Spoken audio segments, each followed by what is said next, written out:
Welcome back. I'm Matt Bird, your host. We are coming off another panel, and I've got with me next the Chief Medical Officer for DXC Technologies of North America, George Mathew. George, how are you? Doing well. How are you doing? I'm doing pretty good. It's been a long day. It has been. Yeah. I caught a little bit of your panel. Tell me why this is important to DXC and what you're doing here. So our panel was talking about whether we need to have something stronger than HIPAA to protect people's health data. And, I got put on the anti-side just because we need to have even numbers. It was a good debate. We had some good discussion from the folks with consensus as to why we should have it. I think the audience went with us only because of the fact that we had a lawyer on our side. That wasn't me. It was my teammate. But I do think it kind of highlights the issue that data is out there among all of us, and other people are making money off of it. And we need to figure out a better way to handle it.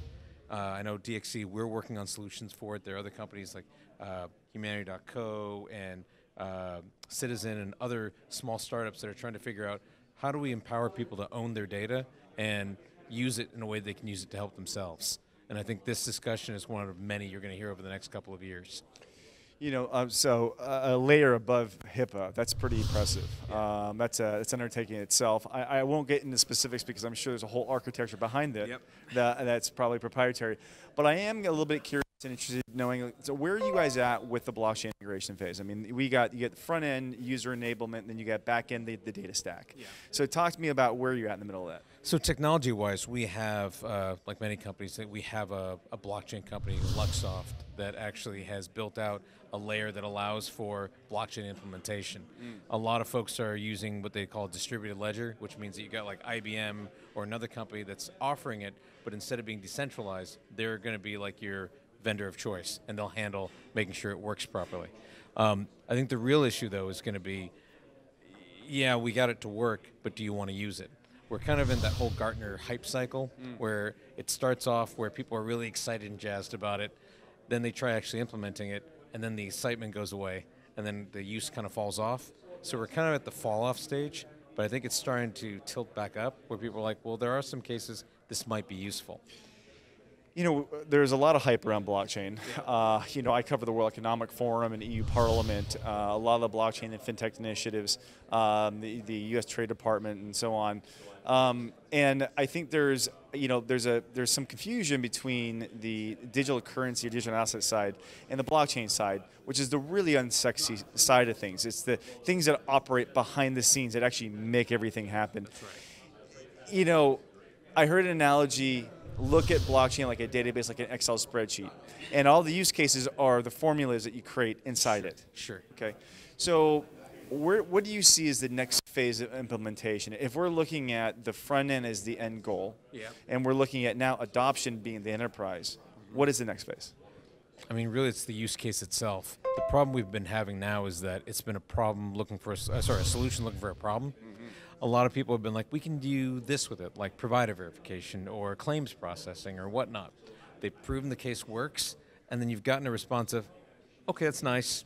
I'm kind of happy with the way things are. Yeah. Don't need to really change things. It ain't broke, don't fix it. Right. But I think we're starting to see a confluence of a lot of factors like data monetization, like people being more transparent about it. Some of the trends in healthcare where at least when it comes to, and I think you mentioned the World Economic Forum, as you know, data was recognized as a financial asset about 2010 or so. Yes. So people are definitely trying to figure out how do we make all this work together.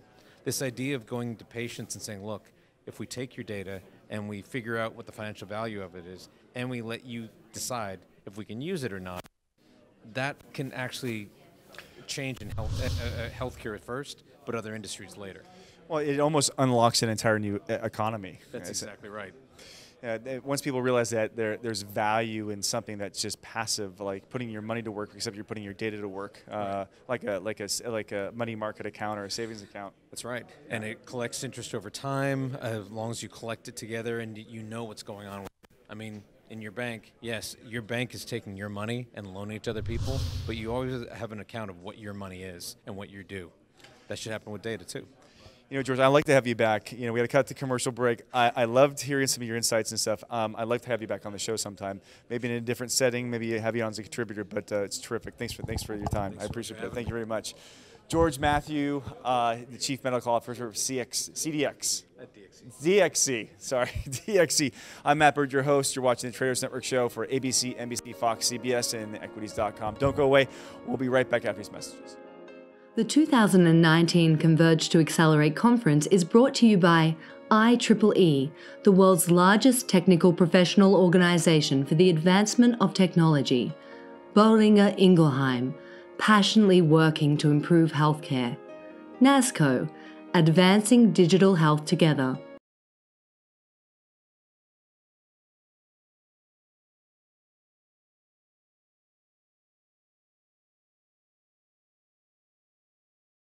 Healthcare Today and Telehealth and Medicine Today. Special consideration to iWorker Innovations, taking the independent workforce to new heights.